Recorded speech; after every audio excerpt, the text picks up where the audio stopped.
যদি কোরআন না থাকে সবগুলো পড়ে থাকবে দুনিয়ায়, কিছু নিয়ে যেতে পারবেন? কে নিয়ে যেতে পারবেন? হাত তুলেন দেখি যে আমি অমুক জিনিসটা নিয়ে যাব। কার এরকম বাহাদুরি আছে?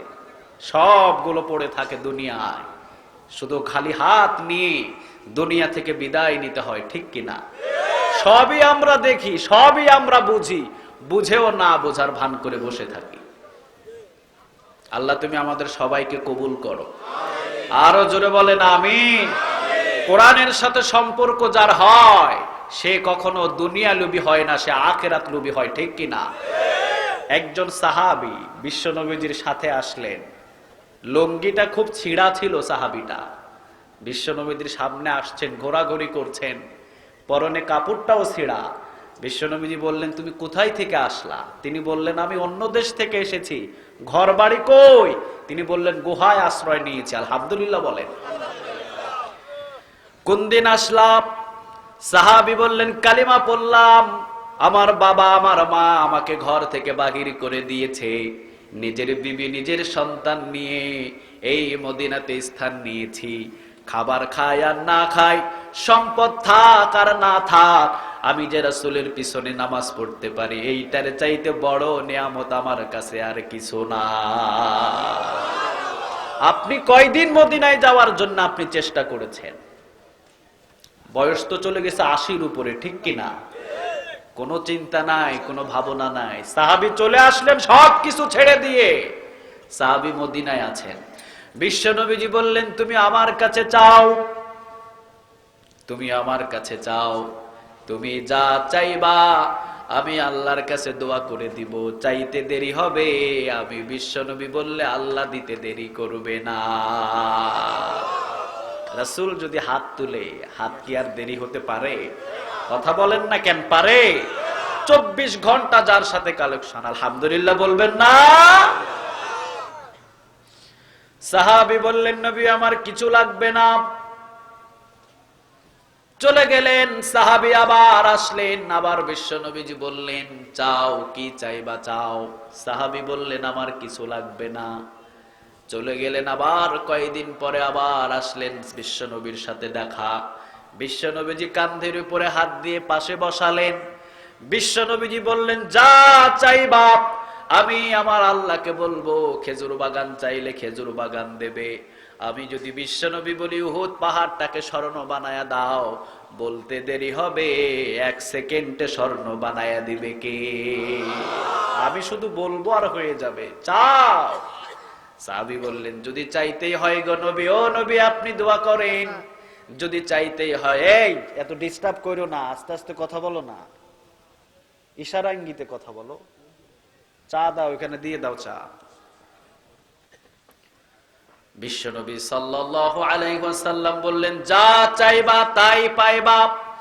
সাহাবী বললেন নবী যদি চাইতেই হয় তাহলে ঠিক আছে আমি চাইলাম, আপনি দোয়া করেন আমি যেন আপনার সাথে এক জান্নাতে থাকতে পারি। আমি আপনার সাথে জান্নাতে থাকতে চাই। আর আমাদের মতো লুভি যদি হইতো আমরা বলতাম বসুন্ধরা সিটিতে বাড়ি করে দেন, ঠিক কিনা? কানাডায় দেন, সিঙ্গাপুরে দেন, ঠিক না? কারণ আমরা হলাম দুনিয়া লুভি, দুনিয়া নিয়ে পাগল হয়ে গেছি আমরা। আমরা এখন সব অন্ধ দেখি, কালোরে দেখি সাদা, সাদারে দেখি কালো, ঠিক কিনা? হিসাব দিতে হবে কিয়ামতের ময়দানে। কালোকে কালো বলো, সাদাকে সাদা বলো, রাসূলের অন্যতম সুন্নাহ। সুবহানাল্লাহ বলেন। আমরা আজকে রাসূলের জীবনী সম্পর্কে কথা শুনবো। রাজি আছেন সবাই? সবাই রাজি? আমাদের জীবন হবে আমাদের রাসূলের মতো, ঠিক কিনা? পৃথিবীর কাউকে দেখে অনুসরণ করার আমাদের দরকার নাই। মুসলিম একজনকে অনুসরণ করে, তিনি মুহাম্মদ সাল্লাল্লাহু আলাইহি ওয়াসাল্লাম। কি পারসন তিনি, কি একজন মহামানব আল্লাহ পাঠালেন, যার রওজার পাশে ঘন্টার পর ঘন্টা দাঁড়িয়ে থাকার জন্য মানুষ চেষ্টা করে, ১ সেকেন্ডও পারে না, ঠিক কিনা? যারা গিয়েছেন তারা দেখেছেন ১ সেকেন্ড আপনি দাঁড়াতে পারবেন না, কিন্তু কলিজা যাইতে চায় না। কলিজা মনে হয় ২৪ ঘন্টা ওই জায়গায় থাকতে। ওই জায়গায় গেলে অটোমেটিক কলিজাটা ভিজে যায়, চোখ দিয়ে দরদর দরদর করে পানি আসে। কি ব্যক্তি ছিলেন তিনি, আলহামদুলিল্লাহ বলবেন না? কত হাজার হাজার কিলোমাইল থেকে আপনি বাংলাদেশ থেকে গিয়েছেন, যাকে জীবনে কোনোদিন দেখেন নাই, তার প্রতি এত মায়া, এত মহাব্বত কোথায় থেকে আসলো? দিয়েছেন কে? আরো জোরে বলেন, দিয়েছেন কে? বিশ্বনবীজি বললেন, কেউ যদি দুনিয়ার ভিতরে ভালো কাজ করে, আপনি ইসলামের কাজগুলো করছেন, সারা বিশ্বের সমস্ত মানুষদের অন্তরের ভিতরে আল্লাহ আপনার প্রতি ভালোবাসা জাগিয়ে দেবে। সুবহানাল্লাহ বলবেন না? দেখবেন যারা কোরআনের খাদেম, যারা কোরআন রিসার্চ করে, যারা কোরআন নিয়ে কথা বলে, কোরআনের জন্য রক্ত ঝরায়, অনেক তাহাজ্জুদ নামাজে নিজের বাবার জন্য দোয়া করে না, কিন্তু এই কোরআনের খাদেমের জন্য অটোমেটিক দোয়া বাহির হয়। ঠিক না বেঠিক? আমরা তো এমনও দেখেছি, এমনও কিছু ব্যক্তি ছিল বাংলাদেশে যার জন্য মহিলারা পর্যন্ত রোজা রেখেছে। ঠিক কিনা? জীবনও দিয়ে ফেলেছে অনেকে। কেন? কোরআনের জন্য আপনি যত সময় দিবেন, তত আল্লাহ আপনাকে জমিনের ভিতরে তত ব্যক্তি সম্মান দিবে। ঠিক কিনা? সম্মান দেওয়ার মালিক কে? আরো জোরে বলে। আবার বেইজ্জত করার মালিক কে? কুলিল্লাহুম্মা মালিকাল মুলক তুতিল মুলকা মান তাশা ওয়া তানজিউল মুলকা মিম্মান ওয়া তুইজ্জু মান তাশা ওয়া তুযিল্লু মান তাশা বিয়াদিকাল খায়র ইন্নাকা আলা কুল্লি শাইইন কাদির। বলেন তো দেখি কথাটা কার? আরো জোরে বলেন কার? আল্লাহ বলেন, সকালবেলা আমি সম্মানিত করি, আবার বিকেল বেলা বেইজ্জত করতে আমার দেরি হয় না। আপনি যতই টাকার মালিক হন, আল্লাহ যদি ইচ্ছা করে জুতার মালা গলায় পরাবে, পৃথিবীর কেউ আর তাকে থামাতে পারে না। ঠিক কিনা? কেউ পারে না। সম্মান দিতে পারেন কে? আরো জোরে বলে। কি সম্মান দিলেন আমার রাসূলকে? সারা বিশ্ব আজকে যার জন্য পাগল মাতোয়ারা। সুবহানাল্লাহ বলবেন না? এখন যদি আপনাকে বলা যায় ফ্রি ফ্রি আপনাকে হজে নিয়ে যাব, জীবনের সর্বশ্রেষ্ঠ পাওয়াটা আপনি পেয়ে যাবেন। এখন ঠিক না বেঠিক? সবাই তো যেতে চায় সেখানে। আল্লাহ আমাদের সবাইকে কবুল করে নিন। আরো জোরে বলেন আমিন। তোমার ওই কাবা ঘর না হাত দিয়ে টাচ করা পর্যন্ত মওতের ফেরেশতা তুমি আমাদের কাছে পাঠায়ো না। তাহলে আমরা পৃথিবীর কাউকে অনুসরণ করে চলবো না, আমরা চলবো মুহাম্মদ সাল্লাল্লাহু আলাইহি ওয়াসাল্লাম। আমরা প্রত্যেকে আমাদের ঘরে ঘরে একটা বিশ্বনবীর জীবনই রাখবো। রাজি আছেন সবাই? সবাই রাজি? আপনি বিশ্বনবীর জীবনই অন্যজনকে গিফট দিয়ে দিবেন। যদি 31st নাইটে এটা যদি আপনি গিফট হিসাবে কাউকে দিতে চান, আপনি বলেন যে ভাই গত একটা বছর যা চলে গেছে, যেভাবে চলে গেছে অসুবিধা নাই, আমি নতুন বৎসরের প্রথম দিনে যান আপনাকে একটা বিশ্বনবীর জীবনী দিলাম, আপনি পড়িয়েন। দেওয়া যায় না? কথা কন না কেন? গান বাজনা বন্ধ করবা, অশ্লীল কাজ বন্ধ করবা, কারণ কিয়ামতের ময়দানে প্রত্যেকটা বিষয় জবাব নেবেন কে? আরো জোরে বলেন কে? আল্লাহ তুমি আমাদের সবাইকে কবুল করো। গত একটা বছর আমাদের জীবন থেকে চলে গেল, বসে বসে কান্না করে তাওবা করাই না দরকার। ঠিক কিনা? উল্টা তুমি গান বাজাও মিয়া, তুমি পাইছো কই এগুলা? তুমি যে একটা বছর কাটাইলা, কি করেছো তুমি? তোমার জীবনে অনেক নামাজ কাজা হয়ে গেছে, তোমার মায়ের সাথে অনেক বেয়াদবি করেছো, আল্লাহর ইবাদত থেকে বঞ্চিত হয়েছো, অথবা অনেক গুনাহের কাজ করে ফেলেছো। অন্তত এই রাতের সামনে বললেন, ও নবী আপনি তেলাওয়াত করেন কোরআন, আমি আপনার জবান থেকে কোরআন শুনতে চাই। আমি হলাম একজন গোলাম মানুষ, মালিকের কাছ থেকে ছুটি এনেছি, আপনি কোরআন তেলাওয়াত করবেন, সারাদিন আপনি কোরআন শুনবো, আমি কোরআন শুনবো। বিশ্বনবী শুরু করলেন আলহামদুলিল্লাহি রাব্বিল আলামিন। কেমন লাগে? সবাই বলেন কেমন লাগে? সূরাতুল ফাতিহা মজা লাগে না? যত তেলাওয়াত করবেন তত নেক। ঠিক কিনা? বিশ্বনবী শুরু করলেন, সাহাবী সামনে দাঁড়ালেন, আল্লাহু আকবার বলে চিৎকার দিলেন, চলে গেলেন। বিশ্বনবী যাওয়ার সময়, দরবার থেকে যাওয়ার সময় প্রায় 70টা উট এই সাহাবী পেয়েছিলেন হাদিয়া। আলহামদুলিল্লাহ বলবেন না? এসেছিলেন কোরআন শোনার জন্য, কিন্তু 70টা উট হাদিয়া দিয়ে দিলেন কে? কোরআনের ময়দানে বসবেন, আল্লাহ দুনিয়াও দেবে আবার আখিরাতও দেবে। আলহামদুলিল্লাহ বলেন। তাহলে কোরআন থেকে আমরা কথা শুনবো, দীর্ঘ রাত করব না, অনেক রাত হয়েছে। এখন করা কোরআনের ময়দান 6টার সময় হয় মাগরিব নামাজ। কয়টায়? কথা কন না কেন? 6টায়। এখন বাজে কয়টা? 5টা, 5:30 থেকে 6টার ভিতরে আমরা মাগরিব শেষ করেছি। এখন বাজে প্রায় 10:30টার উপরে। 11টা থেকে 11:20-এর ভিতরে আমরা ময়দান ছেড়ে দিব ইনশাআল্লাহ। আমি এসেছি অনেক আগে, আমি মনে করেছি 9টা থেকে 9:30টায় উঠবো। যাক, প্রোগ্রামের বিষয়, দেরি হতেই পারে, কারণ আমাদের এই ইবাদতটা শেষ ইবাদত নয়। আমাদের ইবাদতটা হলো ফজরের নামাজের মূল্যবান ইবাদত, ঠিক কিনা? যত রাত করে আপনি ঘুমাবেন, এই ময়দান থেকে যদি একজন ফজর নামাজ ইচ্ছাকৃত কাজা হয়ে যায়, ময়দান দিয়ে কোনো লাভ হবে? এই ময়দানটা সাজানোই তো হয়েছে নামাজি করার জন্য, ঠিক কিনা? এই ময়দান থেকে আমরা আজকে নামাজি হয়ে যাব। রাজি আছেন সবাই? আমরা ময়দানের আগে, অর্থাৎ বয়ানের আগের দিন বেনামাজি, আজ থেকে কি হব? সবাই বলেন। কিন্তু বয়ানের আগের দিনও বেনামাজি, বয়ানের পরের দিনও বেনামাজি। এই ওয়াজ দিয়ে কোনো লাভ হবে না, ঠিক না বেঠিক? আগের দিনে ছিলাম বেনামাজি, বয়ান শুনে পরের দিন কি হব আমরা? আল্লাহ মসজিদের সাথে কলিজাটারে বাঁধা দাও। মসজিদের সাথে কলিজা যত বাঁধবেন, আল্লাহ তত সম্মান বাড়াইয়া দিবে, ঠিক কিনা? তাহলে আসুন কোরআন থেকে কথা বলি। কোরআনের ভিতরে সূরা আছে কয়টা? সবাই বলেন। এই 114টা সূরা নাজিল হয়েছে কত বছর আগে? হ্যাঁ, আচ্ছা, প্রায় 1500 বছর ধরলাম। কয় হাজার? 1500 বছর আগে 114টা। এখন পাইছেন কয়টা? 114টা। কোন 19-20 আছে? আরো 14,000 বছর পরে যদি আপনি আবার আইসেন দুনিয়ায়, আবার যদি খোঁজ নেন, তাহলে কত পাবেন? শিওর? কোন আয়াত থেকে? ইন্না নাহনু নাযালনা যিকরা ওয়া ইন্না লাহু লাহাফিজুন। এই কোরআন হেফাজতের দায়িত্ব পৃথিবীর কাউরে দেওয়া হয় নাই, এটার দায়িত্ব নিয়েছেন কে? আরো জোরে বলেন কে? কোরআনের বিরোধিতা যাবেন তো আপনি দুনিয়ায় টিকতে পারবেন না, ঠিক কিনা? আল্লাহ বলে হাতগুলো আমি গড়িয়ে দেব, কারণ কোরআনটা আবার, কোরআনটা পৃথিবীর কারো নয়, কোন আলেমের নয়, কোন মাদ্রাসা ছাত্র নয়। কোরআনটা কার? আপনি কোরআনের বিপক্ষে কথা বলবেন, কথা বিপক্ষে হয়ে যাবে কার? আপনি আল্লাহর বান্দা হয়ে জমিনে আল্লাহর কোরআনের বিরোধিতা করবেন, আল্লাহ আপনাকে ছাড় কখনো দেবে না। এই জন্য সাবধান, আপনি কি কথা বলছেন আগে চিন্তা করবেন। আল্লাহ কোরআন থেকে আমাদের সহি বুঝ দান করো। হেফাজত করার দায়িত্ব নিলেন কে? আল্লাহ রাব্বুল আলামিন বললেন, ইন্না নাহনু নাযালনা যিকরা ওয়া ইন্না লাহু লাহাফিজুন। ও নবী, এই কোরআনটাকে হেফাজতের দায়িত্ব আমি আল্লাহ রাব্বুল আলামিন পৃথিবীর কারো কাছে দিই নাই গো নবী। কোরআন হেফাজতের দায়িত্ব একজনা রেখে দিলেন, বলেন তো তিনি কে?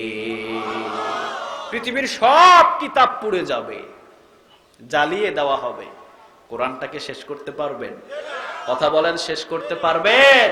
কোরআন আপনি কখনো শেষ করতে পারবেন না, কারণ কোরআন যদি কাগজের কোরআন জ্বালায়া দেন, জীবন্ত কোরআন লক্ষ লক্ষ জমিনের ভিতরে আছে, ঠিক কিনা?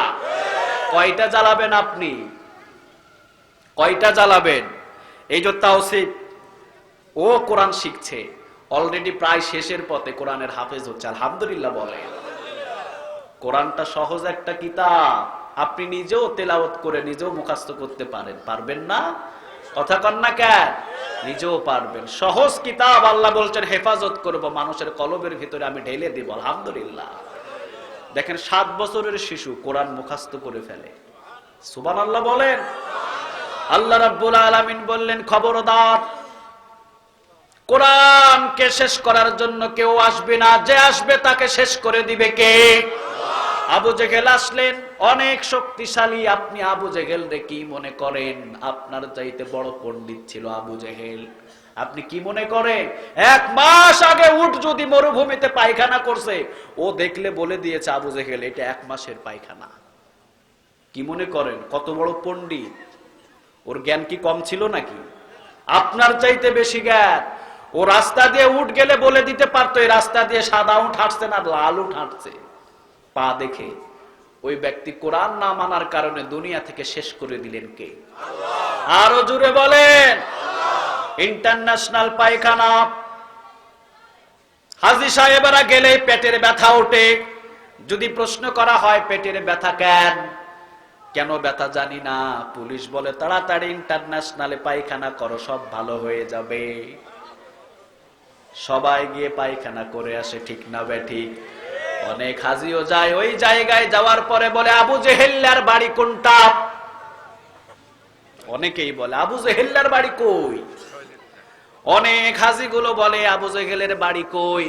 অনেকে প্রশ্ন করে কি করবা আবু জেহেলের বাড়ি দেখো, হাই গা মুইটা ভরাইয়া দিন, শেষ করে দিব এটারে। আসলে তো ইন্টারন্যাশনাল টয়লেট আগে থেকে বানানো হয়েছে, ঠিক কিনা? বেইজ্জত করলেন। আর হযরত ওমর এই কোরআনটাকে ধরলেন। ওমর ধরার কারণে সম্মান বাড়ায়া দিলেন কে? কানা নবিয়্যুম মিন বাদি লা কানা ওমর। বিশ্বনবীজি বলতেন আমার পরে যদি কোনো রাসূল আসতো আল্লাহ ওমরকে নবী হিসাবে গ্রহণ করতেন। কি পারসন ছিলেন তিনি, কি ব্যক্তি ছিলেন তিনি, যে রাস্তা দিয়ে হাঁটতেন ভয়ে শয়তান ওই রাস্তা দিয়ে যাইতো না। আলহামদুলিল্লাহ বলবেন না? বিশ্বনবীজি যখন মেরাজে গেলেন, ঝর্ণার পানি নিয়ে বিশ্বনবীজি হাত দিয়ে নাড়াচাড়া করছেন। ঝর্ণার ফাঁক দিয়ে দেখলেন ওই পার্শ্বে বিশাল বড় একটা অট্টালিকা। ওই অট্টালিকা যদি দুনিয়ার ভিতরে ছেড়ে দেওয়া হয়, একটা পিঁপড়া যদি একটা সমুদ্রের ভিতরে ছেড়ে দেন যতটুকু ছোট, অট্টালিকাটা যদি জমিনের ভিতরে ছেড়ে দেয় সারা জমিনটা ওই অট্টালিকার ভিতরে পিঁপড়ার সমান। কি অট্টালিকা বানিয়েছেন? বিশ্বনবীজি বলেন ওটা কার? কার ওইটা? ওইটি বলে আল্লাহ। আল্লাহ অট্টালিকা দিয়ে কি করবে? তাকিয়ে দেখলেন বিশ্বনবী জিবরিল আলাইহিস সালাম রে বললেন অট্টালিকাটা কার?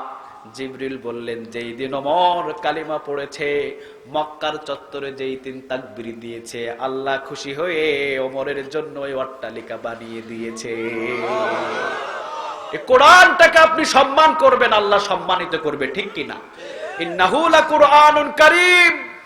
সম্মানিত কিতাব হলো এই কোরআন। আপনি কার বিপক্ষে কথা বলেন মিয়া? কার পক্ষে কথা বলেন?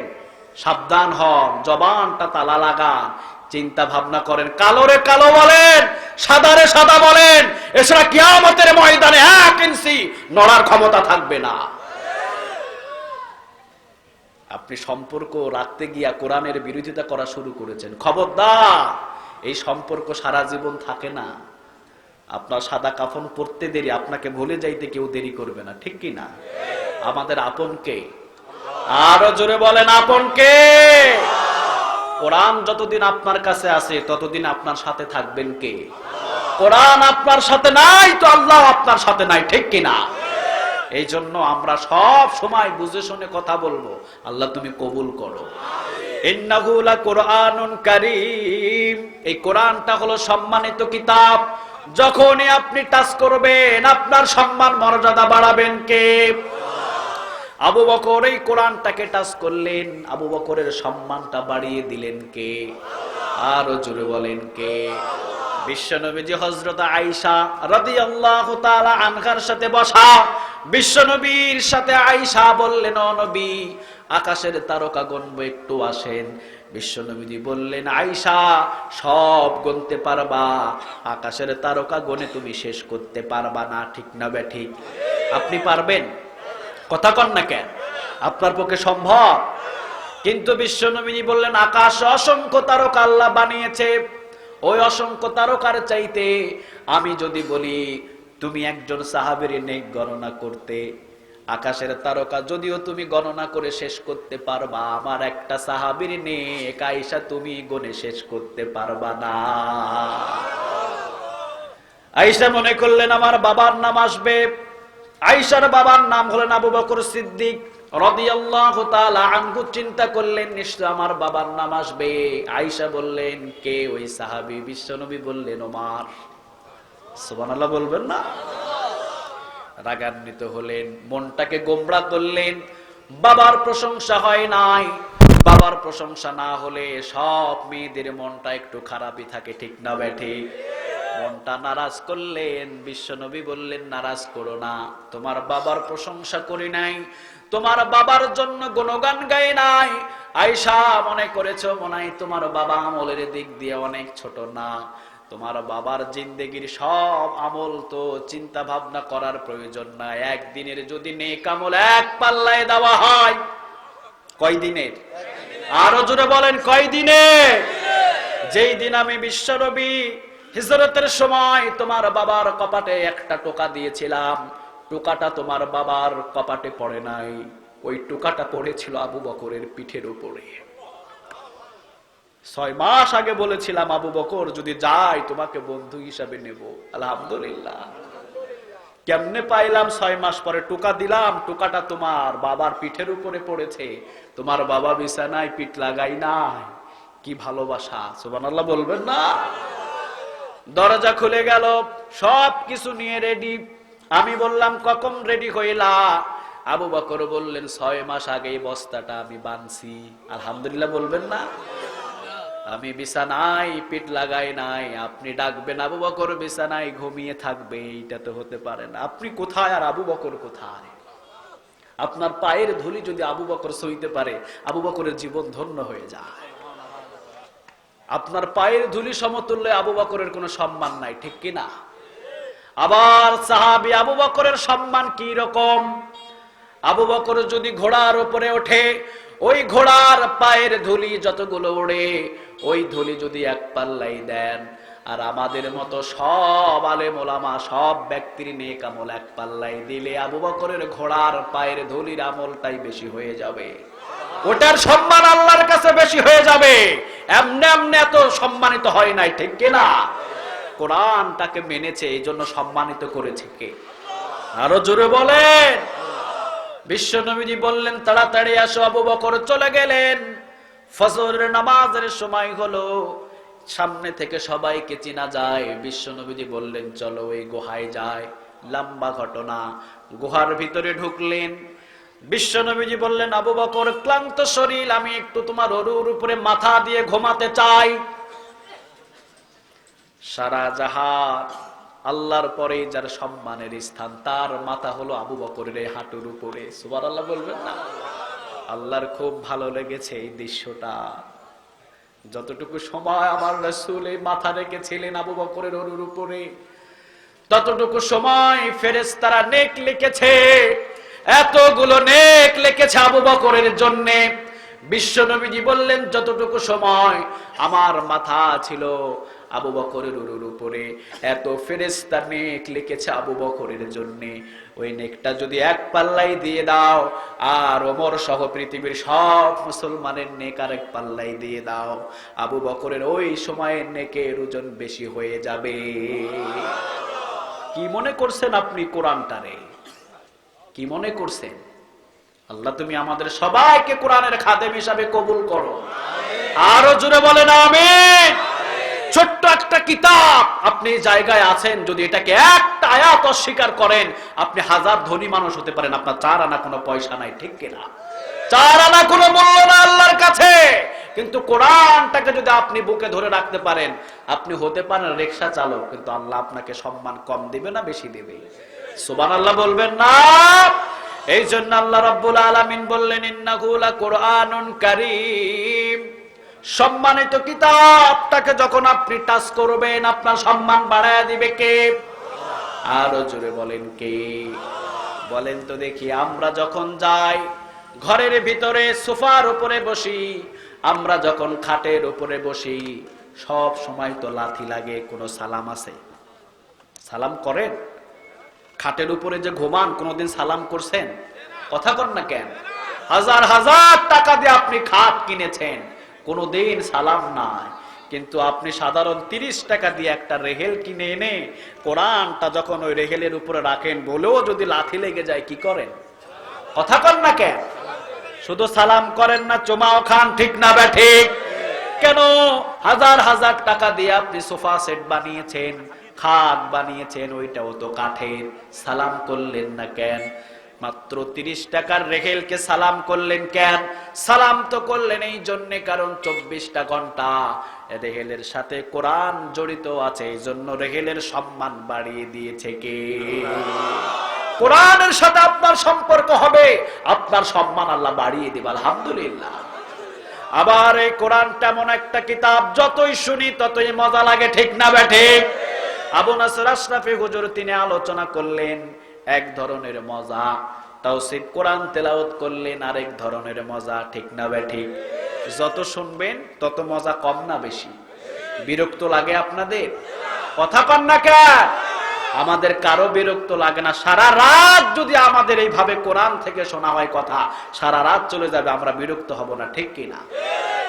আর যদি আপনি বিরক্ত হন, নিশ্চয়ই বুঝতে হবে শয়তান এখনো আপনাকে ধোঁকা দেয়।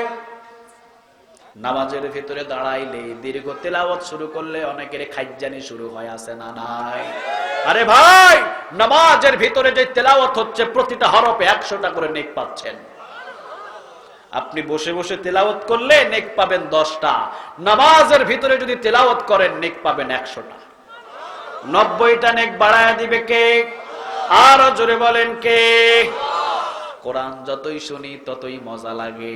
বলেন তো দেখি, বাংলাদেশের ভিতরে একটা গান খুব ভাইরাল হয়েছিল, আসিফ খান কুমিল্লা, উনি গান একটা গাইছিলেন, সারা দেশে শুধু তার পিয়াকে খুঁজেছিলেন। ও পিয়া, ও পিয়া তুমি কোথায়, আমি তো এয়ানে আছি। খুঁজে নাই? কথা কন না কেন? সভাপতি সাহেব গানটা শুনছিলেন না? ও পিয়া তুমি কোথায়? সারা দেশের ভিতরে 4-5 বছর এমন ভাইরাল, রোডে ঘাটে মাঠে ঘাটে এমনকি টয়লেটও বাজতো গানটা। এখন আর আছে? কথা কন না কেন? এখন কেউ শোনে? কারো মোবাইলে আছে? নাই। এরপরে ওইটা যৌবন কালো গেল, বৃদ্ধ কালো গেল, এমনকি এখন দাফন হয়ে গেছে, কবরটা ওই গানের কেউ খুঁজে পাবে না, ঠিক কিনা? এরপরে আবার আসলো, ফেটে যায়, ছিঁড়ে যায়, তালি দেওয়ার কোনো বুদ্ধি নাই, যে আমার এই গান শুনবি তাইও ফেটে ছেড়ে যাবি। মমতাজ গাইলো গানটা, সারা বাংলাদেশের ভিতরে ভাইরাল, ঠিক না বেঠিক? বিয়ের অনুষ্ঠানে সব জায়গায় শুধু ফেটে যায় আর ছিঁড়ে যায়, ফেটে যায় আর ছিঁড়ে যায়, সব জায়গায়। 2-3 বছর এমন ভাইরাল হলো, সব জায়গায় ওই গান, আমরা কান দইরাও কোনো জায়গায় যাইতে পারি না, ঠিক কিনা? এখন কি আর বাজে? কথা কন না কেন? এখন আর ওই গান ভাইরাল আছে? বোঝা যায় 2 থেকে 3 বছর একটা গান, এরপর আর কেউ শোনে না, ঠিক না বেঠিক? ভাইরাল হলো, আবার 2 থেকে 3 বছরের ভিতরে যৌবন কালো শেষ, বৃদ্ধ কালো শেষ, একবারে দাফন, ঠিক না বেঠিক? এরপর আবার আরেকটা কি এসলো, বাদাম বাদাম। কি বাদাম? দেখছেন? বাদাম বাদাম আপনি দেখেন নাই? হায় হায় হায় হায়, পুরা ওয়ার্ল্ড এটা মাথায় ফেলছে একটা বাদামওয়ালা। বাদাম বাদাম কি ভাইরাল, এখন আর আছে ওইটা? কথা কন না কেন? 2 থেকে 3 বছর গান সবগুলো দাফন হয়ে যায়। কোরআনটা নাজিল হলো 1500 বছর। কয় হাজার? কথা কন না কেন? সূরাতুল ফাতিহা নাজিল হলো কয় হাজার বছর আগে? 1500 বছর আগে। আপনি প্রতিদিন যদি আপনি নামাজ পড়েন, লা সলাতা ইল্লা বিফাতিহাতিল কিতাব, সূরাতুল ফাতিহা ছাড়া আপনার নামাজ হবে না, ঠিক কি না? আপনি সুন্নত নামাজ পড়বেন 4 রাকাত, সূরাতুল ফাতিহা লাগে কয়বার? বিতির নামাজ পড়বেন 3 রাকাত, সূরাতুল ফাতিহা লাগে কয়বার? আপনি যখন তাহাজ্জুদ পড়বেন 12 রাকাত, সূরাতুল ফাতিহা লাগে কয়বার? সব নামাজেই সূরাতুল ফাতিহা লাগে। একজন নামাজি 40 থেকে 42 রাকাত নামাজ পড়ে, প্রতিদিন 40 থেকে 42 বার সূরাতুল ফাতিহা পড়ছে এবং ইমামের জবান থেকে শুনছে। বিরক্ত লাগে? সবাই বলেন লাগে? আগামী বছর 10 বছর পরে বরং সূরাতুল ফাতিহা যত দিন যাবে তত দিন দিন সূরাতুল ফাতিহার যৌবন বাড়ায়া দিবে কে? যতবার শুনি ততই মজা লাগে, ঠিক কিনা? এই জন্য কোরআন এমন একটা কিতাব, আপনি যখনই ধরবেন, যখনই পড়বেন, তখনই আপনার কাছে শুধু মজাই লাগবে। আলহামদুলিল্লাহ বলেন। আল্লাহ তুমি কবুল করো। আরো জোরে বলেন আমিন। এই কোরআনের 48 নম্বর সূরা, ক্রমিক নাম্বার কত? কথা কন না কেন? ক্রমিক নম্বর হলো 48, আয়াত নম্বর হলো 29। সূরার নাম হলো সূরা ফাতহ। নাম বলেন। সূরার নাম ফাতিহা না, ফাতিহা না, ফাতহ, লাস্টে একটা হার উচ্চারণ আসবে। সূরার নাম 48 নম্বর সূরা। ক্রমিক নম্বর খুঁজলেই পেয়ে যাবেন। 114টা ক্রমিক, তার ভিতরে কত নম্বর? 48। এই সূরার 29 নম্বর আয়াতে আল্লাহ বলছেন মুহাম্মাদুর রাসূলুল্লাহ। মুহাম্মদ কার রাসূল? সবাই বলে তিনি এমন রাসূল জীবনে কোনোদিন একটাও মিথ্যা কথা বলে নাই। আমাদের ভিতরে মিথ্যা আছে না নাই? ফোন করে বলে দোস্ত তুই কই? ঘুমিয়ে আছে এখনো কম্বলের ভিতরে, কয় এখন আমি রেস্টুরেন্টে। আবার গ্রামে এসেছে, গ্রামের বন্ধু ফোন দিয়েছে, আমি শুনলাম তুই নাকি গ্রামে এসেছিস, হাওলাতে টাকাটা দিয়ে যাস। কয় আমি এখনো গ্রামে আসি নাই, এখনো ঢাকা। অথচ গ্রামে এসে বসে আছে। মিথ্যা কথা আছে না নাই? প্রত্যেকটা দিন আপনি কতই মোবাইল দিয়ে মিথ্যা কথা বলছেন আপনি নিজেই বলেন। আর একটা মহিলা মেয়ে যদি পায় তাহলে তো এ তো প্রধানমন্ত্রীর ছেলে হয়ে যায়, ঠিক কিনা? কিছু নাই, কথাও ঠিক নাই, হে কয় আমি মন্ত্রীর ছেলে, বলে না? কথা কও, কত মিথ্যা কথা। খবরদার, রাসূল জীবনে একটা মিথ্যা কথা বলে নাই। আবু জেহেল যখনই দেখতেন তখনই আবু জেহেল বলতেন ওই যে মুহাম্মদ আমাদের সামনে দিয়ে হেঁটে যায়, জীবনে কোনোদিন একটা মিথ্যা কথা বলে নাই। যা মুহাম্মাদের উপাধি দিয়ে দিলাম আল আমিন। সুবহানাল্লাহ বলবেন না? আল আমিন, চূড়ান্ত বিশ্বাসী। জীবনে কোনোদিন রাসূল একটা মিথ্যা কথা বলে নাই। আলহামদুলিল্লাহ বলেন। গরিব মানুষদেরকে রাসূল বেশি ভালোবাসতেন। আপনি বাসেন তো? আপনিও বাসেন? বিশ্বনবীজিকে যারা কষ্ট দেয় বিশ্বনবীজি তাদেরকে ভালোবাসেন বেশি। আলহামদুলিল্লাহ বলবেন না? আর আমাদেরকে যারা কষ্ট দেয় তাদেরকে কি করি? তাকে আরো বেশি কষ্ট দেওয়ার চেষ্টা করি, ঠিক কি না? কিন্তু রাসূল না, রাসূল প্রতিদিন মসজিদে যান, কাবা ঘরে যান। একটা বুড়ি প্রতিদিন ওখানে কাটা রাখে। কি রাখে? কাটা। শুনেন না আপনারা? প্রতিদিন কাটা রাখে, বড়ই কাটা রাখে প্রতিদিন। বিশ্বনবী যখনই যায় পায়ের ভিতরে কাটা বেঁধে যায়। রাসূলকে কষ্ট দিলে কষ্ট পান কে? আরো জোরে বলেন তো দেখি কে?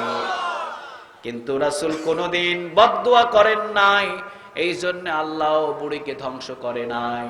কিন্তু যদি রাসূল প্রথম দিনে বলতেন আল্লাহ বুড়িটাকে শেষ করে দাও, বলতে দেরি, শেষ হতে কখনো দেরি হতো না, ঠিক না? বিশ্বনবীজিকে কাটা দিলেন, পায়ের ভিতরে বেঁধে গেল, বুড়ি খিটখিট করে হাসলেন, চলে গেলেন। রাসূল কাটাটাকে সরিয়ে দিলেন, দ্বিতীয় দিন আবার রাখলেন, তৃতীয় দিন আবার রাখলেন, প্রতিদিন এইভাবে রাখলেন। প্রতিদিন বিশ্বনবীজির কষ্ট দিলেন। হঠাৎ করে একদিন কাটা নাই। কিরে কাটা নাই কেন? বিশ্বনবীজি দ্বিতীয় দিন দেখলেন আবার কাটা নাই। কাটা নাই কেন? তৃতীয় দিন আবার দেখলেন পথের ভিতরে কোনো কাটা নাই।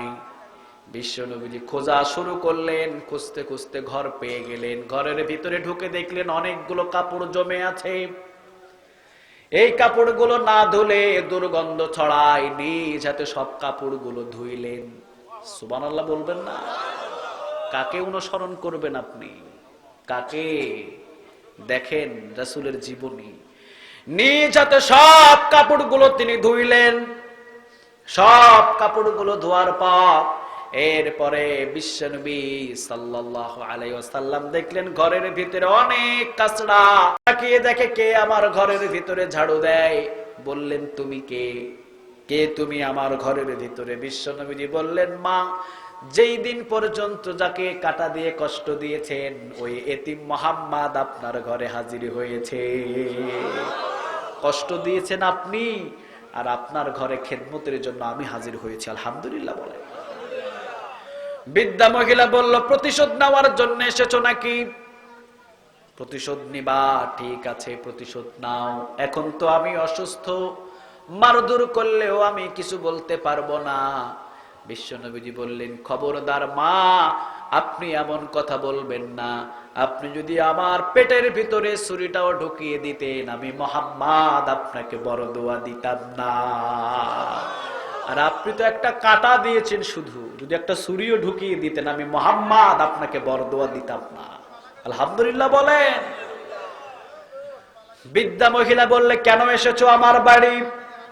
বিশ্বনবীজি বললেন, মা 3 দিন পর্যন্ত যে নতুন ফল আপনি পাশে পেয়েছেন ওইটা হলো এই মুহাম্মাদের দেওয়া হাদিয়া।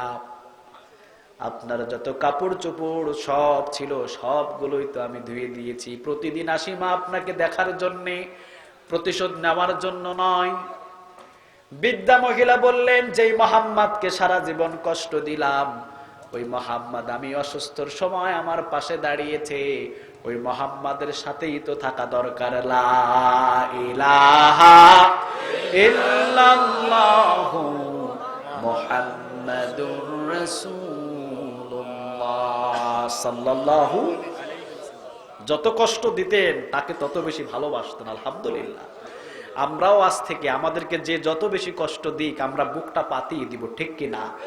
ভালোবাসা দিয়ে তার কলিজাটা জয় করবেন। আরেকজন মহিলা, আবু জেহেল বলছে, এই মহিলা তুমি মক্কা ছেড়ে চলে যাও, কারণ মক্কার ভিতরে একটা পাগলের আগমন হয়েছে, তুমি জানো না? বুড়ি মহিলাটা ভয় পেয়ে গেলেন, পাগল যদি আমারে ধরে আমাকে মেরে ফেলবে। সব বস্তাগুলো রেডি করছে, ব্যাগ কাঁধের উপরে নিলেন, কাঁধের উপরে নিয়ে রওনা শুরু করছে। এক দেশ থেকে আর এক দেশের দিকে রওনা দিলেন। ইতিমধ্যে বিশ্ব নবীর সাথে দেখা। রাসূল সামনে এসে সালাম দিলেন, কেমন আছেন জিজ্ঞাসা করলেন।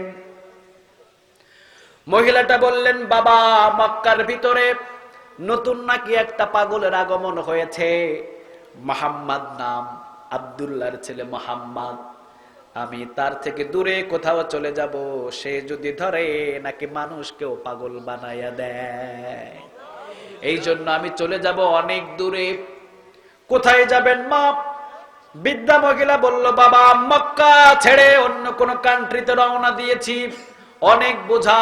বিশ্বনবীজি বললেন, মা মরুভূমির ভিতরে এতগুলো বোঝা নিয়ে তো আপনি যাইতে পারবেন না, দেন মা আমার কাঁধের উপরে বোঝাগুলো উঠায় দেন, আমার কাঁধে উঠান। আপনি যাবেন তো যাবেন, ঠিক আছে, আমি আপনাকে পুছিয়ে দিব, চলেন আমার কাঁধে সব বোঝা উঠায় দেন। বিশ্বনবীর সামনে ভারী কেউ বোঝা নিয়ে গেলে রাসূল তার বোঝাটা নিজের কাঁধে নিয়ে নিতেন। আলহামদুলিল্লাহ। আপনি কি আপনার সামনে একটা বোঝা নিয়ে রিকশা উঠতে পারে না, আপনি সাহেব মানুষ, বোঝাটা ঠেলতেও পান না, ঠিক কিনা? ঠেলে দেবেন। কেউ রিকশা চালায়, রিকশাটা উপরে উঠাতে পারে না, চালের বস্তা আছে রিকশায় 5টা, ওর শক্তি কুলায় না, পিছন দিয়ে ঠেলে দিবেন। 10 বছর ইতিকাফের নেক আল্লাহ আপনার আমলনামায় জমা করে দেবে। 1 বছর ইতিকাফ 3টা উহুদ পাহাড় সমপরিমাণ। 10 বছর ইতিকাফ করলে 10টা ইতিকাফ মানে 30টা উহুদ পাহাড় পরিমাণ নেক আমলনামায় জমা করে দিবে কে? চিন্তা করে দেখেন, রাসূলের সামনে দিয়ে কেউ কখনো ভারী বোঝা নিয়ে কখনো যেতে পারতেন না। রাসূল সাথে সাথে ওইটা নিজের মাথায় নিতেন। আলহামদুলিল্লাহ বলেন। যখনই দেখতেন কেউ বোঝা নিয়ে বাজারে নিয়ে হেঁটে যায়, বিশ্বনবীজি দৌড় দিয়ে পাশে যেতেন, সালাম দিতেন, জিজ্ঞাসা করতেন কেমন আছেন, কোথায় যান। বিশ্বনবীজিকে যখন এই কথাগুলো উত্তর দিতেন, দেখতেন আমার রাসূলের নাগালে কাফের হোক ইহুদি হোক যাই হোক না কেন, হাত থেকে বোঝাটা নিয়ে বাড়ি পর্যন্ত দিয়ে আসতেন। সুবহানাল্লাহ বলবেন না? আপনি পারছেন কোনোদিন পারেন নাই, বরং উল্টা আরো নিজের বোঝা অন্যদের কাঁধে চাপায়া দেন, ঠিক কিনা? নিজে বাজার করছেন 25 কেজি, এই রিকশাওয়ালা ধর বাজারটা দিয়া, একটা টাকাও তারে দিলেন না, নিজের বোঝা অন্যদের কাঁধে চাপাইলেন। খবরদার, আল্লাহ আমাদের মাফ করুক। বিশ্বনবীজি বললেন, মা আমার কাঁধে উঠায়া দেন। তুমি কে বাবা? পরিচয় নিতে হবে না মা, আপনি মরুভূমির ভিতর দিয়ে যেই দেশে যাবেন ওই দেশের লাস্ট সীমানায় আমি পৌঁছিয়ে দেব। নিজের কাঁধের উপরে সব বোঝাগুলো নিলেন। বুড়ি পিছনে হাঁটে, পায়ের দিকে তাকায়, হাতের দিকে তাকায়, চেহারার দিকে তাকায়।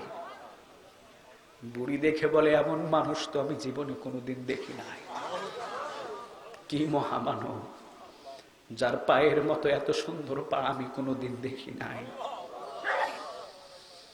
যার হাঁটার স্টাইলের মতো কোনোদিন এত সুন্দর স্টাইল আমি দেখি নাই। মাথাটাকে নত করে নিচের দিকে তাকিয়ে তাকিয়ে হাঁটে। সিনা ফুলিয়ে ফুলিয়ে রাসূল হাঁটা পছন্দ করতেন না। আর আমি যদি একটা কোন রকম দায়িত্ব পাই, আমার সিনা প্রশস্ত করে ফেলি, ঠিক না বেঠি? অহংকারে পা মাটিতে লাগায় না। বিশ্বনবীজি যেভাবে হাঁটতেন, বুড়ি দেখে পাগল হয়ে গেলেন। রাসূলের পায়ের দিকে তাকায়, হাতের দিকে তাকায়, গঠনের দিকে তাকায়, আবার মাঝে মাঝে প্রশ্ন করে, মা আপনি আমার সাথে আছেন নাকি? সুবহানাল্লাহ বলল। পিছন থেকে বৃদ্ধা মহিলা বলে, বাবা হ্যাঁ আমি তোমার পিছনে আছি, চলো। কিছু দূর যাওয়ার পর বলেন, বাবা আর সামনে তোমাকে কষ্ট করতে হবে না, কারণ আমার কাছে একটা দিরহাম নাই যে তোমাকে আমি উপহার দিব। রাসূল বললেন, মা দিরহাম নেওয়ার জন্য আপনার বোঝা আমি কাঁধে উঠাই নাই মা, আপনি আখিরাতে মুক্তি পাবেন এই জন্যই বোঝা আমি কাঁধে উঠিয়ে নিয়েছি। দুনিয়ার কোন দিরহাম দিয়ে আমাকে সন্তুষ্ট করতে পারবেন না। আলহামদুলিল্লাহ। বৃদ্ধা মহিলা বুঝতে পারেন না কথার প্যাঁচ, হিকমতের কথাগুলো বুঝতে পারেন না, চলে গেলেন একবারে শেষ সীমানায়। বিশ্বনবীজি বললেন, মা এই জায়গা থেকে ওই পার্শ্ব হলো অন্য কান্ট্রি, আর এই পার্শ্ব হলো মক্কা, আপনি যদি চলে যান চলে যান, আমি এখান থেকে চলে গেলাম মা। বৃদ্ধা মহিলা পিছন থেকে ডাক দিলেন, বাবা তোমার নামটা কি? তোমার পরিচয়টা কি? কি তোমার পরিচয়? কোথায় তোমার বাড়ি? এত সুন্দর তো মানুষ আমি মক্কার ভিতরে একটাও পাই নাই। জীবনে কোনোদিন এইরকম চেহারার মানুষও আমি দেখি নাই। জীবনে কোনোদিন এই মক্কার ভিতরে এত সুন্দর ব্যবহারের মানুষ আমার চোখে পড়ে নাই। কে তুমি বাবা? অন্যের বোঝা নিজের কাঁধে করে বহন করে দাও। বিশ্বনবীজি বললেন, মা যার জন্য, যে পাগলের জন্য আপনি মক্কা ছেড়েছেন, ওই পাগল আমি মুহাম্মদ। আপনি যে পাগলের জন্য মক্কা ছাড়ছেন, ওই পাগল আমি মুহাম্মদ। আমি হলাম আব্দুল্লাহর ছেলে মুহাম্মদ, যাকে মক্কার নেতারা পাগল বলে। মহিলা বললেন, খবরদার, তোমাকে পাগল বলা যায় না। যে তোমাকে পাগল বলবে সে হলো বড় পাগল, ঠিক না বেঠিক? তুমি পাগল নয়। যে অন্যের বোঝা নিজের কাঁধে বহন করে সে কখনো সাধারণ মানুষ হতে পারে না। পড়ে নিলাম লা ইলাহা ইল্লাল্লাহু মুহাম্মাদুর রাসূলুল্লাহ সাল্লাল্লাহু। মক্কার ভিতরে একটা তরকারিওয়ালা, কিওয়ালা, কথা কন না কে? তরকারিওয়ালা, মাছওয়ালা, মুসি যদি মুসলমান হয়, এদের সাথে তো আমরা কথাই বলি না, ঠিক কিনা? কথাই বলি না আমরা শরমে। তাদেরকে একটা গোলাম হিসাবে আমরা ব্যবহার করি। বিশ্বনবীজি মক্কা এবং মদিনার প্রেসিডেন্ট যখন হয়ে গেলেন, রাসূলকে এক পলক দেখার জন্য সব মানুষেরা পাগল হয়ে থাকে। আলহামদুলিল্লাহ বলেন। সুখের সময়, দুঃখের সময় নয়, ওই সময়টা ছিল সুখের সময়। মক্কা এবং মদিনার ভিতরে কালিমার পতাকা উড়িয়ে দিয়ে বিশ্বনবীদের হাতে উঠাইয়া দিলেন। আলহামদুলিল্লাহ বলেন। বিশ্বনবীজিকে এক পলক দেখার জন্য সবাই পাগল হয়ে থাকে। তরকারির দোকানে গেলেন আমার রাসূল, ছোট্ট তরকারির একটা বোঝা নিয়ে বসে আছে। বিশ্বনবীজি কাঁধের উপরে হাত দিলেন। বিশ্বনবীজি নিজেই তরকারির দোকানের পাশে বসলেন আর বললেন, আজকে তোমার তরকারি আমি মুহাম্মদ বিক্রি করে দেব। আপনি কয়দিন পারছেন? আপনি তো অহংকারে সবসময় ফেটে পড়েন, ঠিক কিনা? অহংকার আর অহংকার, সময় হলে তো ঠিকই বুকে জড়ায় নেন, আবার যখন সময় ফুরিয়ে যায় তখন ফুটবলের মতো এক লাথিতে একবারে মাঠের বাহিরে, ঠিক কিনা? এমন কেন হইলেন আপনি? নরম হন। আগে এক রূপ পরে এক রূপ, মুনাফিক, ঠিক কিনা? খবরদার মুনাফিক হবেন না। আগেও যেই রকম পরেও, সবাই বলেন, আগেও যেই রকম পরেও সেই রকম। এক সময় পরবেন টুপি, এক সময় পরবেন পাঞ্জাবি, ধোকা দিয়ে বসে আবার শুরু করবেন অত্যাচার। পছন্দ করেন না কে? আরো জোরে বলেন। বিশ্বনবীজি হয়ে গেলেন প্রেসিডেন্ট। মক্কা এবং মদিনার ভিতরে বিশ্বনবীজি এখন প্রেসিডেন্ট। তরকারিওয়ালার পাশে গিয়ে রাসূল বসলেন। সুবহানাল্লাহ বলবেন না? বিশ্বনবীজি বললেন, আজকের তোমার তরকারি আমি বিক্রি করে দেব। একজন সাহাবী আসলেন কেনার জন্যে। বিশ্বনবীজি দাম করলেন এত দিরহাম। সাহাবী বললেন, ও নবী, আপনি যা বলেছেন ওইটাই আমি কিনে নেব। বিশ্বনবীজি বললেন, না, তুমিও দাম করবা। সুবহানাল্লাহ বলেন। আমি দাম বলেছি, বিক্রেতা হিসাবে তুমি কিনবা, ওইটা হিসাবে তুমি দাম বলো। 2 দিরহাম কম বললেন। রাসূল খুশি হয়ে বললেন, নিয়ে যাও। আলহামদুলিল্লাহ বলেন। পাশের যে লোকটা বসা, লোকটা বললেন, যে মক্কা মদিনার প্রেসিডেন্ট আমার এই ছোট্ট তরকারির দোকানে বসে আমার তরকারি বিক্রি করে দেয়, ওই মুহাম্মাদের খুবত কখনো ছাড়বো না। লা ইলাহা ইল্লাল্লাহু মুহাম্মাদুর রাসূলুল্লাহ সাল্লাল্লাহু। বিশ্বনবীজি বলেন, আমি তোমারে ভালোবাসি। সুবহানাল্লাহ বলেন। বিশ্বনবীজি বললেন, আমি তোমারে ভালোবাসি, ভালোবাসি বিদায় তোমার তরকারির দোকানে আমি বসেছি। তরকারির দোকান ছেড়ে দিয়ে মারলেন দৌড়। মক্কার আনাচে কানাচে চলে গেলেন আর বললেন, আল্লাহর পরে যার সম্মানের স্থান, ওই লোকটা আমাকে ভালোবাসে। ছড়িয়ে দিলেন, পাগল হয়ে গেলেন। আল্লাহর পরে যার সম্মানের স্থান, ওই লোকটা আমাকে ভালোবাসে, আমার কপাল খুলে গেছে। আপনি কার ভালোবাসা চান? কার ভালোবাসা নিয়ে পড়ে আছেন যে ওযুর ফরজটাও জানে না? ঠিক কি না? আমি রাজশাহীতে, আমার এক দাদা, রাজশাহীতে অনেক বড় একজন নেতা, আমার দাদা তিনি। একদিন একই জায়গায় খাবার বসলাম, দেখলাম খাবার আগে তেমন হাত ঠান্ডা পানি দিয়ে বলছে আমার হাত ধোয়া লাগবে না। আমি বললাম, আরে রাসূল তো খাবার আগে হাত ধুয়েছেন, আপনি হাত ধোন। উনি হাত ধুলেন না, মেরে দিলেন। এরপরে যাক অনেক কথা আমার সাথে হলো। আমি বললাম, দাদা বয়স তো কম হলো না, অনেক দায়িত্ব পালন করলেন। গোসলের ফরজ কয়টা জানেন? কয় জানি বেটা। কয়টা? 3টা। আসলে গোসলের ফরজ কয়টা? আমি বললাম, দাদা কি কি? কয় বেটা আমারে লজ্জা দেশ বুঝি? আমি বুঝি জানি না। সাবান, পানি আর গামছা অ্যাভেলেবেল পাওয়া যাবে, ঠিক কিনা? আপনি গোসলের ফরজ ধরবেন, এখনো পর্যন্ত জানে না।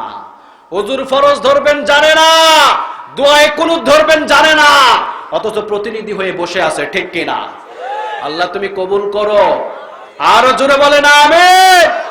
রাসূলকে অনুসরণ করবে যে, তার ভিতরে ইলম গুলো গায়েব থেকে ঢুকিয়ে দিবেন কে? আরো জোরে বলেন কে? রাসূল জীবন দিয়ে তাদেরকে ভালোবাসতেন। আলহামদুলিল্লাহ বলবেন না? আল্লাহ রাব্বুল আলামিন বললেন, মুহাম্মাদুর রাসূলুল্লাহি ওয়াল্লাযীনা মাআহু আশিদ্দাউ আলাল কুফফারি রুহামাউ বাইনাহুম। বলেন তো দেখি কথাটা কার? আরো জোরে বলেন কার? ওয়াল্লাযীনা মাআহু, ওয়াল্লাযীনা মাআহু, বিশ্বনবীর সাথীরা। জোরে বলেন কারা? রাসূলের সাথীরা ছিলেন সাহাবীরা, ঠিক কিনা? এক হলেন আবু বকর। রাসূল যেরকম নেতা, ছাত্রকেও বানালেন সেই রকম। সুবহানাল্লাহ বলেন। আবু বকর ইন্তেকালের সময় ওমরকে ডাকলেন। ওমর কোথায়? ওমর ইন্তেকালের আগে, আবু বকরের ইন্তেকালের আগে ওমরকে খুঁজছেন। ওমর কোথায়? ওমর আমার দরবারে আসো, আমার সামনে বসো। ওমর আসলেন। বিশ্বনবীজির সাহাবী আবু বকর বলেন, ওমর আমি জীবিত থাকতে আমার সব ঘরগুলো তুমি তালাশ করো, দেখো রাষ্ট্রীয় কোনো সম্পদ আমার ঘরে পাও কিনা। দীর্ঘদিন পর্যন্ত ক্ষমতার চেয়ারে ছিলাম, চুরি আর ডাকাতি করে অনেক মাল আমার ঘরে পেতে পারো তুমি। তুমি আমার ঘর সার্চ করবা, আমার সামনে দাঁড়িয়ে তুমি বলবা, এইটা কিয়ামতের ময়দানে ভিডিও থাকবে। সুবহানাল্লাহ বলবেন না? তুমি সার্চ করবা। ওমর বললেন, কি বলেন আবু বকর, এইটা আপনি কেন? আপনার ঘর আমি সার্চ করব না? ওমর, সার্চ করতে হবে। কোন সম্পদ যদি আমার ঘরে রাষ্ট্রীয় থেকে যায়, কিয়ামতের ময়দানে জবাব নিবে কে? আরো জোরে বলেন কে? এইটার মালিক তো মদিনা মক্কার জনগণ, ঠিক না বেঠিক? ওমরকে বললেন, ওমর খোঁজা শুরু করলেন। খুঁজতে খুঁজতে 3 ঘন্টা পরে পাইলেন একটা প্লেট। কয়টা? কথা কন না কা? একটা মাটির প্লেট পাইলেন, কিন্তু এই প্লেটটা ছিল ওমরকে গিফট দিয়েছিলেন মদিনা থেকে। আলহামদুলিল্লাহ, মদিনার জনগণ দিয়েছিলেন আবু বকরকে, আবু বকর এটাতে আপনি খাবার খাবেন। প্লেট পাইলেন, মাটির প্লেট। 3 ঘন্টা পর প্লেট পাইলেন, ওমর আনলেন। আবু বকর, আপনার ঘরেই যে এই প্লেটটা পেয়েছি। আবু বকর বললেন, আমি তো এখন ক্ষমতার চেয়ারে নাই, এই প্লেটটা রাষ্ট্র জায়গায় জমা দিয়ে দাও। দেখো তো ওমর আর কিছু পাও কিনা। কিছুক্ষণ খোঁজাখুঁজির পর একটা মাটির গ্লাস পেলেন। ওমর বললেন, এই যে মাটির গ্লাস, এই মাটির গ্লাসটাও তো আপনাকে মদিনার জনগণ উপহার দিয়েছে। আবু বকর বললেন, যতদিন পর্যন্ত প্রেসিডেন্ট ছিলাম ততদিন পর্যন্ত উপহার আমার, এখন যে প্রেসিডেন্ট হবে ওই উপহারটা তার। কি সাথী বানালেন, সুবহানাল্লাহ বলবেন না? মুহাম্মাদুর রাসূলুল্লাহ, রাসূল যেইরকম, ওয়াল্লাযীনা মাআহু, সাথীদেরকে বানালেন ওইরকম। আলহামদুলিল্লাহ বলেন। ইন্তেকাল করবেন আবু বকর। ওমরকে বললেন, ওমর, সময় আর আমার কাছে বেশি নাই। আমি আজকে রাতের বেলায় স্বপ্নে দেখেছি আমার রাসূল আমাকে ডাকছে, আমার রাসূল আমাকে ডাকছে, আমার রাসূল আমাকে ডাক দিয়েছে। আবু বকর, আর বেশি সময় নাই, আসো আমার পাশে আসো। ওমর, আমার কবরটা হবে রাসূলের ঠিক পাশে, আমার রাসূল আমাকে বলেছেন। আয়েশাকে ডাক দেওয়া হলো। আয়েশা বললেন, হ্যাঁ, আমিও স্বপ্নে দেখলাম আমার বাবা আমার রাসূলের পাশে আছে। কেমন সাথী বানালেন তাকে। দুনিয়া থেকে বিদায়ের পূর্ব মুহূর্তে আয়েশাকে বললেন, আমার মা আয়েশা, তুমি তো অনেক সম্মানিত মা, রাসূলের বিবিদের ভিতরে তুমি একটা অন্যতম একটা সম্মানী বিবি, আমার জন্য যাওয়ার সময় তুমি কি করবা?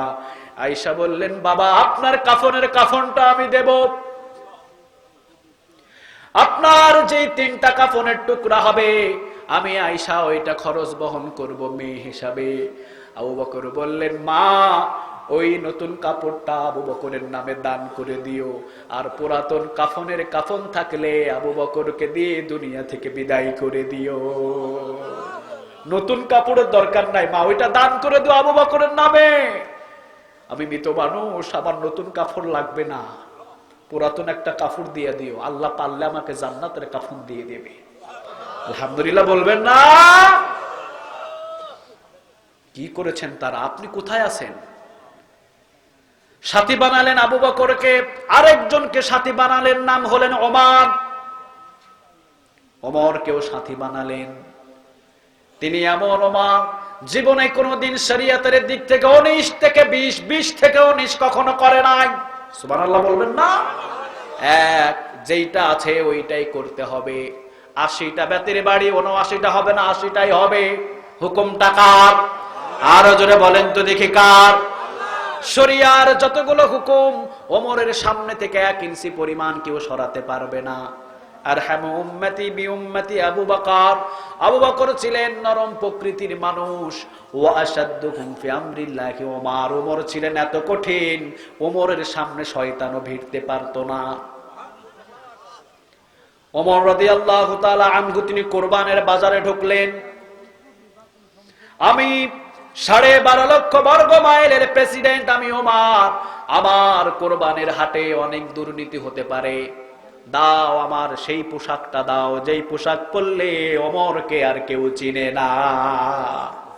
পোশাক পরে নিলেন ওমর, চোখ বাঁধলেন, মাথায় আর একটা গামছা বাঁধলেন, রওনা দিলেন গরুর বাজারে, উঠের বাজারে, দুম্বার বাজারে। বলেন তো দেখি, গরুর দালালেরা কি হাসা কথা কয়? কথা কন না কেন? 24 ঘন্টাই তো মিথ্যা কথা তাদের মুখে, ঠিক কিনা? আগেই বলে থাকে পাটি আনতেছি, 10,000 রাইখা দিবা, এছাড়া কিন্তু পাটি থাকবে না, ঠিক কিনা? সব সময় দুর্নীতি ওখানে। ওমর চলে গেলেন কোরবানের বাজারে। যাওয়ার পরে ঘোরাঘুরি করে দেখছে কেউ পশুর দাম বেশি নেয় কিনা, কেউ 2 নম্বরে করে কিনা। খুঁজতে খুঁজতে দেখে ফেললেন ওমরের ছেলে আব্দুল্লাহ মোটা তাজা একটা উট নিয়ে দাঁড়িয়ে আছে। ওমরের একটা ছেলে, ছেলের নাম কি বলেন? আরো জোরে বলেন। আব্দুল্লাহ ইবনে ওমর। নামটা কেমন লাগে? ভালো লাগে না? আব্দুল্লাহ নাম রাখবেন, আর রহমান নাম রাখবেন, আব্দুর রহমান রাখবেন, আব্দুল্লাহ রাখবেন, সব চাইতে আল্লাহর পছন্দের নাম। আলহামদুলিল্লাহ। দেখলেন আব্দুল্লাহ একটা উট নিয়ে দাঁড়িয়ে আছে, ওমর রাদিয়াল্লাহু তাআলা আনহু সালাম দিয়ে দিলেন। সালাম দিয়ে বললেন, বাবা তোমার নাম কি? আসলে তো আগে থেকেও জানে, ঠিক না বে ঠিক? আব্দুল্লাহ বললেন, আমার নাম আব্দুল্লাহ, কিন্তু বাবার নাম যোগ করলেন না। ইচ্ছা করলে বলতে পারতেন আব্দুল্লাহ ইবনে ওমর, তিনি বললেন শুধু আব্দুল্লাহ। বাবার নাম কি? বাবার নাম বলে না। ওমর বললেন, বাবার নামটা কি বাবা তোমার? আব্দুল্লাহ কখনো বলে না। আবার বললেন, বাবার নাম বলতে লজ্জা লাগে কেন? বাবার নাম বলো। তিনবারের বেলা বললেন, আমার বাবার নাম ওমর। আপনি তো প্রেসিডেন্টের ছেলে, আপনি তো প্রেসিডেন্টের ছেলে, মক্কা মদিনার প্রেসিডেন্টের ছেলে। আপনি কেন উট নিয়ে দাঁড়িয়ে থাকবেন? কেন আপনার কোনো টাকা পয়সা নাই? আব্দুল্লাহ বললেন, আমার বাবার অ্যাকাউন্টও খালি, আমার বাবার ছেলে আমি আব্দুল্লাহ, আমার অ্যাকাউন্টও সব সময় খালি, আমার অ্যাকাউন্টে কোনো টাকা নাই। আমি অসুস্থ হলে আমার অ্যাকাউন্টে টাকা উঠায় আমি চিকিৎসা করতে পারি না, আমার বাবার অ্যাকাউন্টও খালি। আলহামদুলিল্লাহ বলে। কিন্তু আমাদের দেশ এমন দেশ, সোনার বাংলাদেশ, আমরা থাকি বাংলাদেশে, বউ থাকে কানাডার বাড়িতে, ঠিক না বেঠি? কথা কন না কেন? বউ থাকে কানাডা, অমুক থাকে কানাডা, তমুক থাকে কানাডা, আমি থাকি বাংলাদেশ। আমি চুরি চারি যা করছি, যেই দিন আমি ভাগ্যে যাবো এই দিন আর কানাডা থেকে বাংলাদেশে পা দিব না, ঠিক কিনা? এই জন্য আগেই রেডি, আগেই কি? কথা কন না কেন? পৃথিবীর সব জায়গা থেকে বাঁচতে পারবা, একজনের হাত থেকে বাঁচা যাবে না। বলো তিনি কে? আরো জোরে বলেন। কোরআনের বিরোধিতা করবা, কোন দেশে শান্তিতে থাকতে পারবা না, কারণ জমিনটা কার? আরো জোরে বলতে হবে, জমিনটা কার? কোরআনের বিরুদ্ধে থাকবা, কোন জমিন আল্লাহ আশ্রয় দিবে না। বাংলাদেশ থেকে চলে গেলেন ইন্টারন্যাশনাল টাকলা। কে এটা? কথা কন না কেন? ইন্টারন্যাশনাল একবারে স্টুডিয়াম, জীবনে মনে হয় চুলি গজায় নাই। চলে গেলেন কোরআনের বিরোধিতা, ইসলামের বিরোধিতা। আমার প্রধানমন্ত্রীকে আমি স্বাগতম জানাই, এইরকম পাগলারে যে নামায়া দিছে, আলহামদুলিল্লাহ বল। আমি আরো জানাই, যারা ইসলামকে নিয়ে কথা বলবে আপনি তাদেরকে ছাঁটাই করেন, আল্লাহ আপনার সম্মান বাড়ায় দিবে, ঠিক কিনা? চলে গেলেন বাংলাদেশ থেকে, মাঝে মাঝে আবার ইনশাআল্লাহ বলে, রাষ্ট্র ধর্ম বাংলাদেশে থাকবে না ইনশাআল্লাহ। করছে ইসলামের 2 নম্বরই, আবার লগে লাগাইছে কি? কথা কন না কে? আবার বলে ইনশাআল্লাহ। আপনি ওইটারে সাপোর্ট করবেন? আপনি টাকলারে সাপোর্ট করবেন? আপনি মুনাফিক, আপনি কাফের। চলে গেলেন কানাডায়, আল্লাহ বললেন, আমার ইসলামকে নিয়ে কথা বলেছিস, কানাডায় স্থান হবে না, যা পালা। এখন ঘরের ভিতরেই থাকে। এখন শুনি যে বাহিরও নাকি হয় না, কারণ বাহির হইলে জুতার বাড়ি, ঠিক না? প্রতিটা মুসলিমের কলিজায় আঘাত দিয়েছ। ইসলাম তো আমাদের নয়, ইসলামটা কার? আরো জোরে বলেন কার? আমরা গোলামি করি আল্লাহ, ওই আল্লাহর ইসলামকে নিয়ে কেউ কথা বললে কোনো গোলাম সহ্য করতে পারে না, ঠিক কিনা? ওমর রাদিয়াল্লাহু তাআলা আনহু বললেন, বাবা উট কত টাকা দিয়ে কিনেছো তুমি? তিনি বললেন, 40 দিরহাম দিয়ে কিনেছিলাম। একেবারে শুকনা উট, বেচবা কত দিয়া? 100 দিরহাম। কত দিরহাম? সবাই বলেন 100 দিরহাম হলেই বিক্রি করে দেব। চলে গেলেন ওমর, ওমরের পোশাক খুললেন, মুখোশ খুললেন, আবার সামনে আসলেন। আসার পরে এবার সালাম দেয়। আব্দুল্লাহ বলেন, আব্বা আপনি? ওমর বলে, হ আমি। উট পাইলি কই বল? এই উটটা তুই পাইলি কোথায়? কোথায় থেকে উট নিয়ে আসলি তুই? বল তাড়াতাড়ি, কোথায় পেলি এই উট? আমি ওমরের এমন কোনো ক্ষমতা নাই যে ওমরের অ্যাকাউন্ট থেকে টাকা দিয়ে উট কিনতে পারবি। যেটা আমাকে বেতন দেওয়া হয় ওইটা খাইলেই 15 দিন 30 দিনে শেষ, জমা করার ক্ষমতা নাই। আলহামদুলিল্লাহ বলবেন না? কি জিন্দেগি গড়েছে তারা। ওমর বললেন, কোথায় পেলে উট? আব্দুল্লাহ বললেন, বাবা মায়ের কাছ থেকে কিছু টাকা নিয়েছিলাম, মায়ের কাছ থেকে কিছু টাকা নিলাম, আমার কাছে কিছু টাকা ছিল, 2টা টাকা যোগ করে 40 দিরহাম দিয়ে একটা শুকনা উট কিনেছি। শুকনা উট কেনার পরে আপনি যেই সিংহাসনে বসেন, আপনি যেখানে বিচার করার জন্য বসেন, আপনি যেই কার্যালয়ে বসেন, আপনি যেই সংসদে বসেন, ওইটার পিছনের যত জমিন, সব জমিনে তো সবুজ সবুজ ঘাস হয়।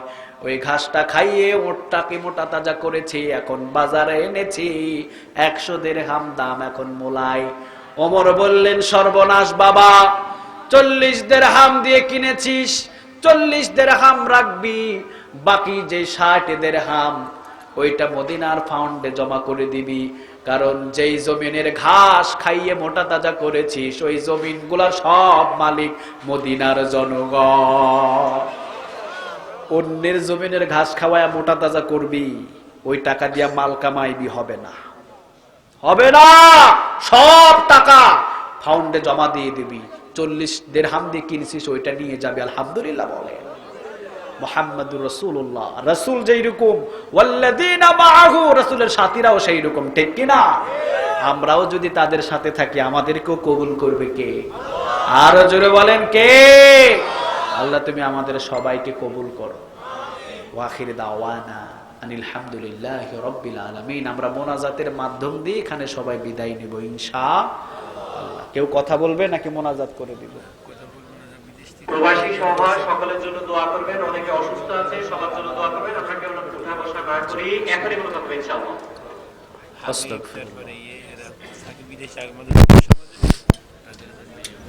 আল্লাহুম্মা